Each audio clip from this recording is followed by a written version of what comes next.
welcome to the program today. I'm Layo Olarinde. The Ethiopian government says recent military operations against rebels in the restive states of Benin, Shangul, Guzum, Oromia and Amhara have been successful and have brought about relative peace to the regions. Prime Minister Abiy Ahmed's spokesperson, Belene Seyum, made this known to journalists, saying that government forces destroyed rebel training bases and also seized weapons in the operations. Ms. Belene accuses the rebels of committing heinous acts after more than 200 civilians were killed in Oromia region on the 18th of June.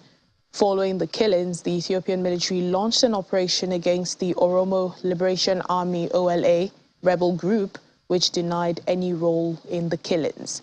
According to officials, nearly 400,000 people were displaced due to recent unrest in the 3 regional states, and many of them have returned home. In the meantime, the UN says investigators have started a probe into the recent mass killings of ethnic minorities in western Ethiopia.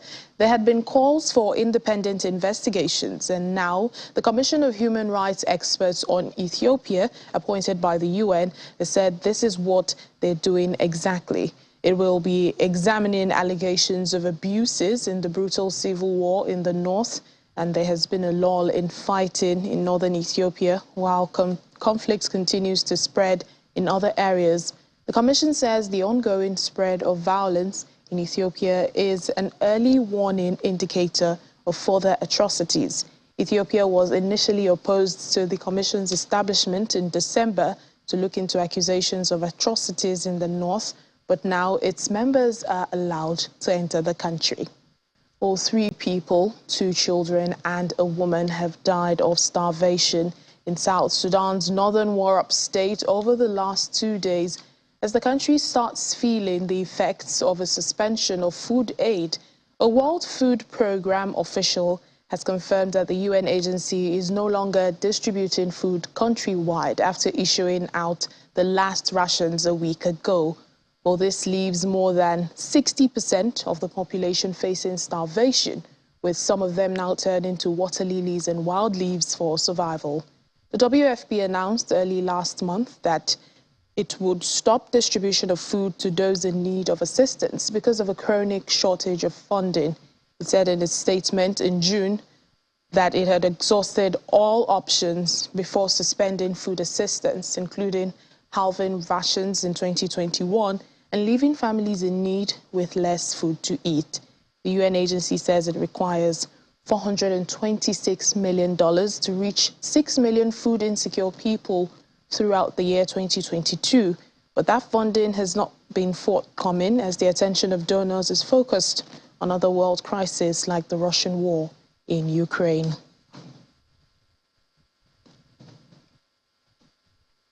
Well, joining us now for discussions on this is Olatunji Lanre-Barrow, a human rights activist. He joins us from Abuja. Hello, and thank you for speaking to us on the program. Let's begin with what your thoughts are about this dire situation in South Sudan, where the UN says, you know, its aid has to stop as a result of no more funding.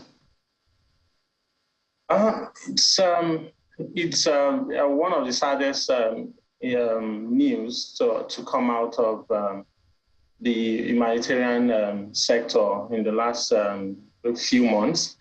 And to run out of funds to help people in need right now is actually going to be catastrophic, especially for the people of South Sudan.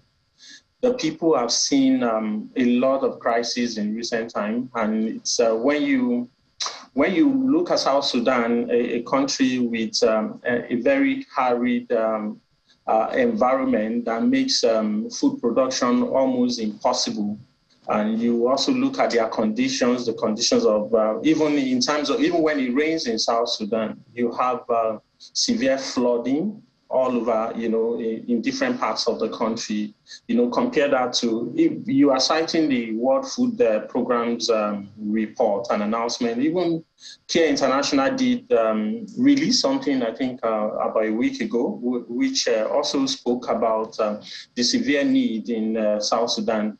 About 7.7 million people are going to be in deteriorating food, crisis, and about almost 100,000 of them in very catastrophic conditions. So it's pretty sad that we cannot mobilize resources as a world, the entire world put together, all countries, to help people of South Sudan. It's probably the youngest country right now in the United Nations, having come on board in 2011. So I feel particularly sad when you hear the numbers, the figures that have been flying around for intervention in certain parts of, in other parts of the world, like Ukraine. You really be saddened by this.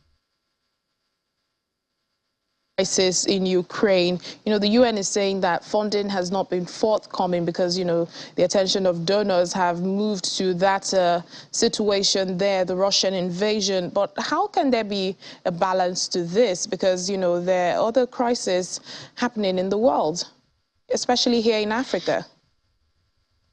Yeah, I know. Well, when you look at the population on the African continent, I think it was Mahaman, one of the African leaders, appealing to the G7 that there are over almost about 200 million people in severe food shortages across the continent that the G7 needs to provide help for. But you also have to look at the issue of this food crisis, this humanitarian crisis. Beside the war, there are two sides to the war in the Russian-Ukraine war. You also have to look at running out of funds for the World Food Program could also be a factor of rising inflation globally. I know that the numbers for international logistics for freight costs from China pre-COVID was about 1,500 for a 40-foot container. But right now, it's hovering between about $11,000 to about $14,000 over the last 3 months or thereabouts. That is a huge spike for even freight. The freight cost is now almost competing with the cost of even the goods that you are going to put on board the containers. So that's on one hand. But you also look at the crisis. A lot of intervention are going into Ukraine. To help people, Ukrainians, to settle into all those EU countries. And if you look at the amount of money the United States government has voted, even close to $40 billion over the last few months to help both militarily and on the humanitarian side to help the Ukrainians is huge. And we are looking or review the activities of the G7. The G7 had a meeting recently, and the only thing on their table that borders on humanitarian intervention has to do with Ukraine. Everybody seems to have left the crisis on the African continent aside. Everybody seems to have forgotten that there are other people who are suffering in different parts of the world. The report of the World Food Program also indicated almost about 350 million people in deteriorating food conditions. So it's huge, it's a major problem, and the crisis will be ongoing for now. If we run out of funds, the major intervention agencies, if they have no access to funds, then we are going to have more calamity in those places where these needs are required. All right, then, we do hope for a swift solution to this. Thank you so much, Olatunji Lanre-Barua, human rights activist. Anytime. Thank you for your thoughts.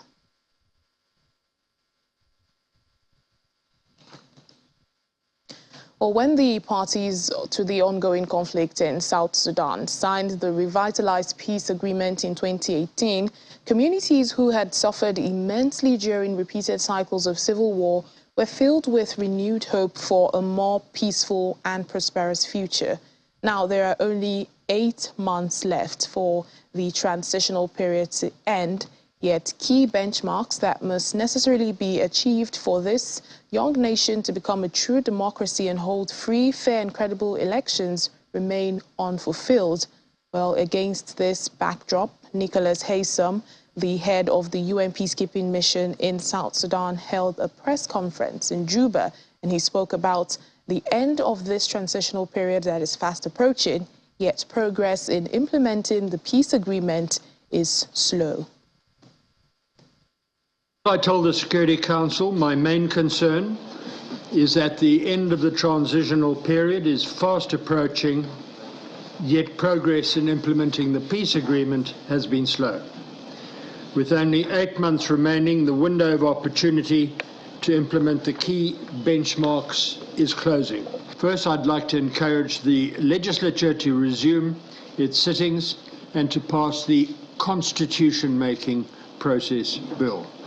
This will govern the drafting of Sudan's permanent constitution and is critical for tackling the root causes of the protracted crisis in South Sudan by addressing issues of governance as well as federal power and revenue sharing.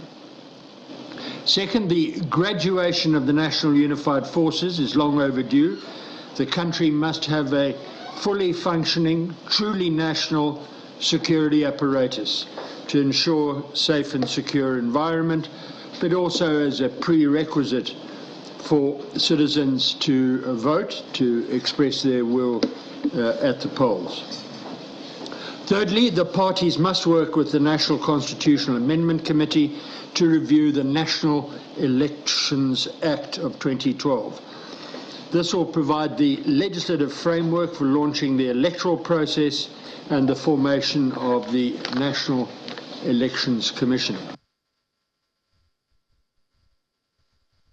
The death toll in Sudan has risen to 9 following protests against military rule. Doctors say many of the victims had been shot as security forces confronted large crowds in multiple cities. According to medical staff, the security forces attempted to storm hospitals where some of the injured were being treated. The protesters barricaded roads, waved placards and flags, chanting slogans and calling on the military to leave power. Police used tear gas, water cannons and live ammunition as they tried to block the swelling crowds from marching towards the presidential palace in the capital, Khartoum. Many more were injured and taken to hospitals in the city of Khartoum and the neighboring city of Omdurman. Earlier, internet and telephone services were cut off as the authorities attempted to stop the online mobilization of protesters.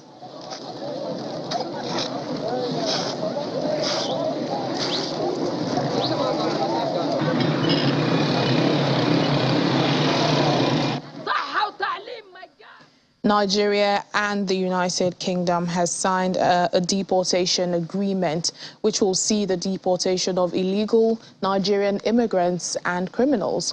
On Thursday, UK Home Secretary Priti Patel describes the Memorandum of Understanding as a landmark agreement. The first batch of deportees said to have left the UK for Nigeria and Ghana.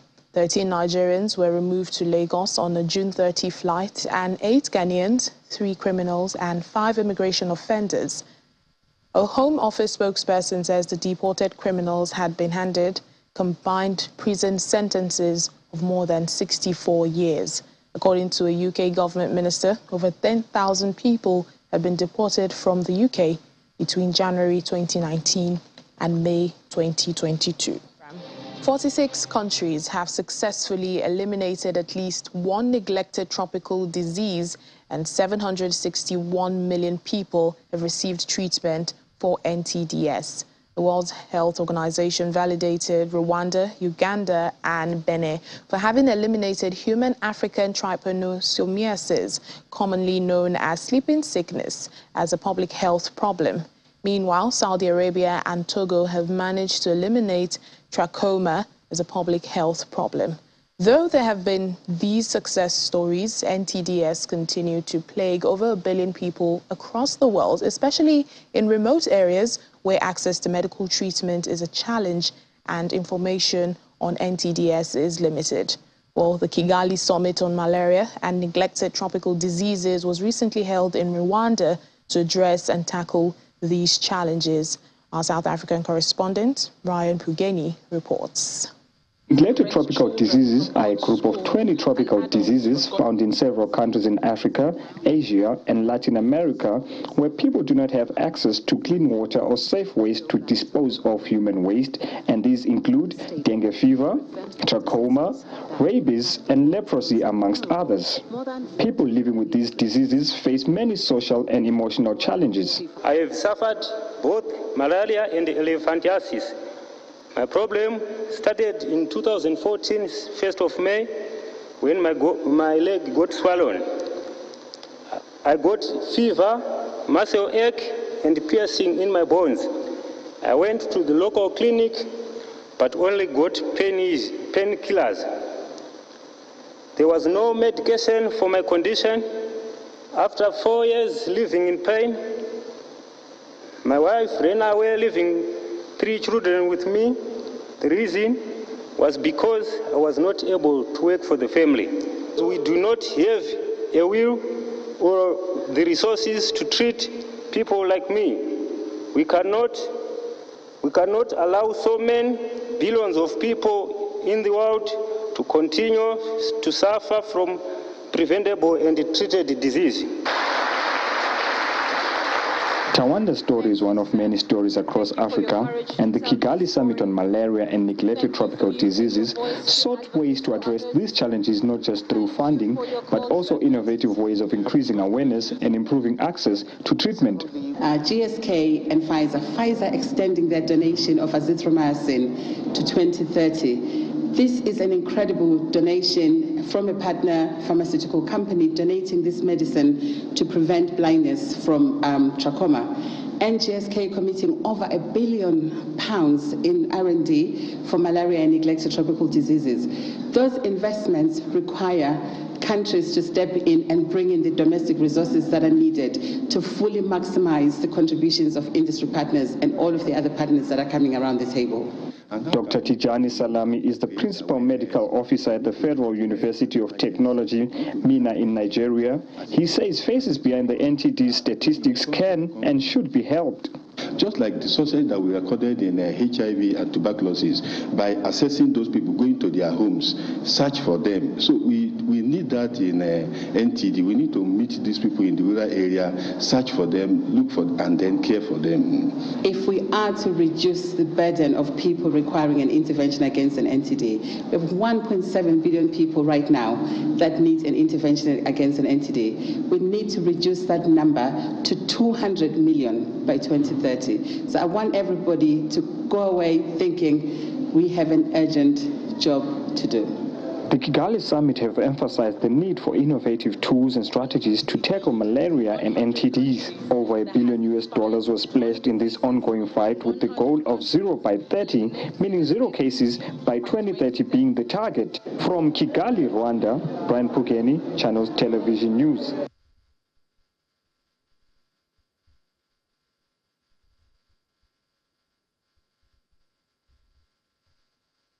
Let's move now to our Africa Tech segment. In line with the directive of President Muhammadu Buhari to develop a code of practice for interactive computer service platforms / internet intermediaries, online platforms, the National Information Technology Development Agency, NTDA, in collaboration with relevant regulatory agencies and stakeholders, has presented the draft code to the public for reviews and input. Well, the Code of Practice is aimed at protecting fundamental human rights of Nigerians and non-Nigerians living in the country, as well as define guidelines for interacting on the digital ecosystems.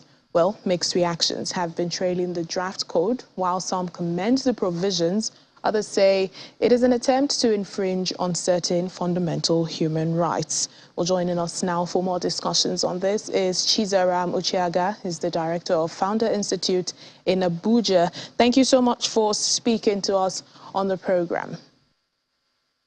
Thank you for having me. Well, what would you say informed the decision to, come up with this code? There's the understanding that the government is setting these policies to make the digital ecosystem safer for Nigerians and those non-Nigerians who live here, and also largely to combat disinformation and misinformation according to the code. So that's largely what the government is looking at. Well, what do you think, the code, what does the code instructs? The NTDA code instructs that all internet computer service platforms, as they classified it, and their classification is any platform that has 100,000 users and above, is required to fulfill certain conditions to operate in Nigeria. And this targets companies like social media companies, Facebook, Twitter, and even local companies like Nairaland, blogs like Linda EKG, any platform that is online, whether you can access it via a computer, a mobile device, and it has over 100,000 users. So that's what the program, the Act is looking at. So, and these platforms are required to register as legal entities with Corporate Affairs Commission. They are supposed to pay taxes, they are supposed to appoint country representatives, and most importantly, they're also looking at providing information to the Nigerian government on harmful accounts, troll groups, deleting information that violates Nigerian law. So if there's anything they feel contravenes any existing laws, they expect these platforms to report it. So that's what the code instructs. Well, some Nigerians have taken to social media to express their concerns over the bill, saying that it may threaten certain human rights. From what you've read, do you think their concerns are justified? Well, there's a general concern by Nigerians that the code represents an opportunity to protect the digital rights of Nigerians online. But the issue is whether it will stifle, harass citizens or surveil citizens. I think that's the fear of most people. So there's the good sides, and then people see the perceived negative aspects that would arise. So I think these are valid concerns that need to be looked into before it's passed into law. Well, we already have laws in place like the Cyber Crime Act of 2015, the NDPR, and the Lawful Interception for Communications Regulations of 2019, and that one is to, regulate online presence. So help us understand, what will this code be doing differently? To be honest, I think, like we know in Nigeria, there's lots of laws. A number of them are pretty similar. But then I'll take an example from what's happening in the European Union. So they have what they call the Digital Services Act. And what they did was that they came up with what they call 7 things you need to know about the Digital Services Act. So they simplified that act to make it easy for everybody. So existing government staff, citizens, to understand what the act does. So that way they don't need to reinvent policies. So I think what we need to be doing here in Nigeria is both laws like the Cyber Crime Act of 2015, the NDPR, and the Lawful Interception Acts, and all of those things. They need to be simplified. They need to be talked about often in the media, in schools, among technology people, and in their forums and all of that. So people understand what's involved. Then there also needs to be that synergy between the private sector and government, so they better understand what these existing laws are, and so that when new laws are coming into place, they don't repeat what's already there. So they improve on what's existing. So I think simplifying information and disseminating it better will help people, to help government not to repeat things that are already there and bring out better laws. So I think that's what the private sector and technology sector is looking at. All right then. Chizaram Uchiaga, the Director, Founder Institute in Abuja. Thank you for speaking to us on Africa Tech. Thank you very much. And that's where we end the program for today and for the week. Thank you so much for always being a part of it. I'm Layo Olarinde. Have a lovely weekend.